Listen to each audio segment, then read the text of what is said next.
This just in. Supply chain crisis for the holiday season. An everything shortage. That's a scary headline. And here's another one. Supply chain problems threaten economic recovery. And how about this one? Price increases, supply chain chaos, food makers grapple with higher costs. We're not making light of a serious subject, really. These are real headlines. And as far as we know, they're accurate. Now, these are challenging times for retailers, for grocers, and for customers. And yes, even for Trader Joe's. We'd like to take some time on this episode to dig into some questions related to this topsy-turvy supply chain world.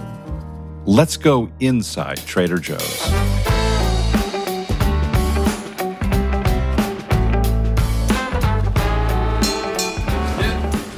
I'm Tara Miller, Director of Words and Phrases and Clauses. And I'm Matt Sloan, the marketing product guy. Now, when we're faced with questions, we know the answers are in the store, your neighborhood store. Walk into your neighborhood Trader Joe's and you'll notice something. Our shelves are full, and our prices are what you've come to expect from Trader Joe's.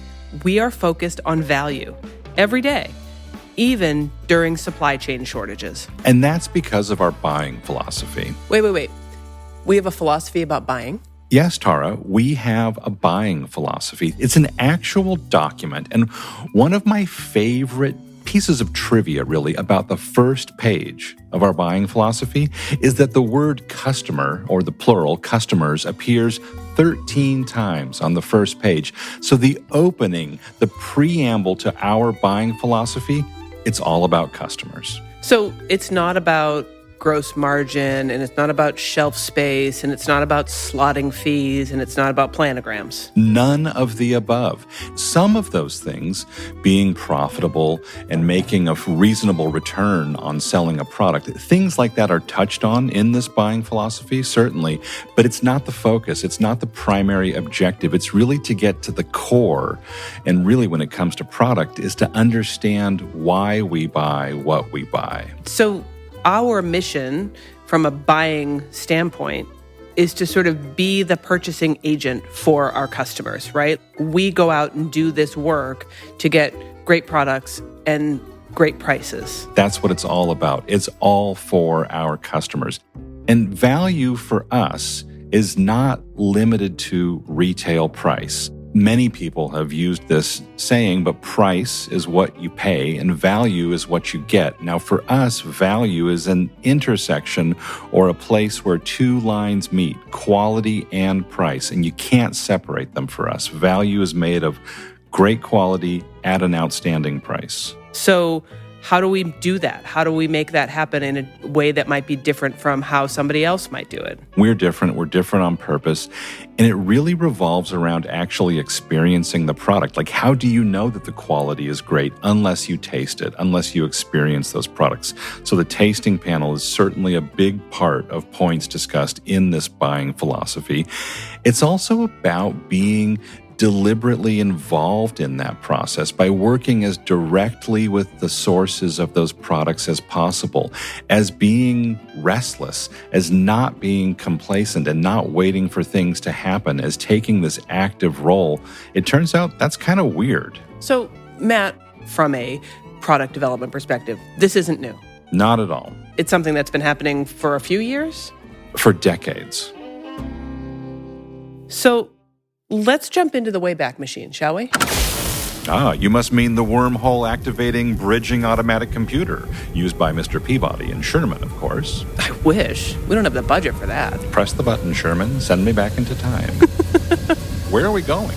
2009, the year that Walter Cronkite passed away. And the Oscar goes to... And Slumdog Millionaire won Best Picture. And the Yankees beat the Phillies in the World Series, all in 2009. And this commercial was on the radio. When you hear Dijon Mustard, thoughts come to mind of an aristocrat asking for condiments from a limousine.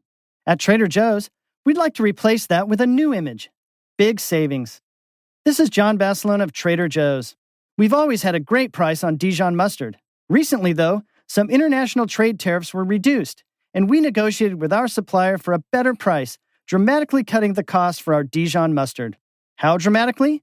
more than $1 a jar, and we're passing those savings on to you. Trader Joe's Dijon Mustard with white wine is now only $1.69 for a 13-ounce jar. That's an outstanding price for this authentic, sharp, tangy Dijon. At this price, Trader Joe's Dijon Mustard takes the fancy out of Dijon once and for all. Seriously, don't be surprised if the guy in the old Vega parked next to you cranks down the window and asks, "Pardon me, do you have any Trader Joe's Dijon Mustard?" For the location of your neighborhood Trader Joe's, check us out at traderjoes.com. Thanks for listening. $1.69 for Dijon mustard back in 2009. What's the price today? $1.69. Wait a minute. How is that even possible? How can we do that? I think you've got to start with the question. It's a famous question, where's the beef? Now, we got to go even further back to 1989, when the United States and the European Union really started arguing over beef and growth-promoting hormones and whether to allow such beef into the European Union from the United States. And what ensued was a trade war. And the most pointedly used weapons in that war were tariffs. So these ad valorem tariffs, these added value taxes, was a form of retaliation. So the United States said, if you don't want our beef, we're going to tax your mustard. Really hit them where it hurts, apparently. So it was a 100% value tax that in May of 2009 was repealed, removed, done away with. So up until May of 2009, our Dijon mustard was $2.79, and our carrying cost for that mustard basically fell in half. And we were looking at that and for a moment wondering, what do we do? Well, of course, we turned to the buying philosophy, and right there, our retail prices, what customers pay, don't change unless our costs change. Well, our costs did change. They went down, and we actually love lowering retail prices. But that was in 2009, and right now we're in 2021. Costs of everything have gone up. Why is that Dijon mustard still the same price? It's partly tied to what was a little bit of an anxious feeling on our part when we knew we would have to sell more jars. So if you drive volume up, you grow the business with more jars of mustard. You spread those costs over those many more jars of mustard. The cost per jar can end up going down. You know, we had probably 300 stores in 2009-ish, something like that, in the 300 range. Now we have over 500 stores. So by virtue of the number of stores we're operating, we're selling more mustard. And so what that might mean is if you're buying more jars or more of those printed paper labels, or you're coordinating ocean freight, even as ridiculously difficult as that is in this very moment, you're doing it on a larger scale basis, and there are some savings that come with that on a per jar of mustard basis. Because those costs are spread out over a larger number of jars in total. And part of that intensive involvement in the buying process is to reduce risk for our vendors. We pay for that mustard in euros, their local currency now. We assume the risk of that currency fluctuating. Well, those folks can just focus on making mustard. And our customers can just focus on getting a great value on that jar of mustard. We sell so many jars of mustard that our Dijon mustard is often experienced as stronger than most. It's a very intensely flavored mustard, and that's because it's so fresh. Most high-end museums of fine food types of stores display mustard, but they don't sell very much of it. And a lot of times customers will tell us like, whoa, I got a really spicy batch. It's not because the recipe changed, it's because it's so fresh. And like a month or so later, it actually mellows out a little bit. We talked about when our costs go down, we lower our prices. When our costs go up, we try really hard not to raise the prices. I mean, we work really hard to make that the option of last resort. There is, in fact, a tremendous amount of work that goes into getting to the point to be ready to raise a price. It's not an automatic process. So even if a cost goes up, we don't immediately raise a retail price. We begin a series of evaluations to really check that product's value. Is it still a value, its quality, at this new cost and potentially new higher price, is it still a value? And that's not a foregone conclusion that, oh, sure it is, we just need to raise the price. There are many instances when we'll stop carrying a product because we think the new cost and the new retail price isn't the same value. One of those things that makes Trader Joe's unique is that we do discontinue products and we bring in new products. Sometimes the reason we discontinue a product is because it no longer represents a value. Absolutely. And there are things that are sort of more of a commodity type nature. Question, what is a commodity product? It's like a basic building block of a grocery store business, like a steak, a chicken breast, a gallon of milk, a banana. How do we mitigate cost increases on products like that? Or can we? We can't avoid cost increases entirely. And no matter what store you go into right now, the price of beef is higher. There is this basic force in the marketplace that is moving beef pricing around. I think the other side of that is, according to the buying philosophy, when and if those costs go back down, we'll lower the price again. I don't think that's something you see in most grocery stores, is a price going up and then going back down. You really don't see a lot of prices return to their starting point. When you talk about commodity items and when you talk about prices going up on certain things in general, it does seem like a lot of retail companies use those situations to their advantage, like raising prices in a way that kind of seems arbitrary, citing a supply and demand rationale when it's really maybe not a supply and demand situation. And someone's taking a bet to say, I think the demand is going to be so great that I can charge 5 or 10 times the cost. We don't do that. And while global economic trends at micro and macro levels are ever changing, at Trader Joe's, our buying philosophy, it remains constant. So Matt, the reality is prices do go up sometimes, and there's just no way to avoid that, right? Yes and no. Now, there are many things that we do in our work to avoid retail price increases. Let's get into 4 of them. Number 1. Whoa, nice echo. Thank you. Quantity. We buy in very large quantities. Now, this creates an economy of scale for our vendors because the more raw material ingredients that they buy, the lower their costs, and those lower costs come on to Trader Joe's, and we pass them on to our customers. Number 2. Hey, can I try that? Number 2. Don't worry, we'll add it in post. We work with direct relationships. And by that, I mean we work as close to the source with the producer, the manufacturer of the product, whenever it's possible.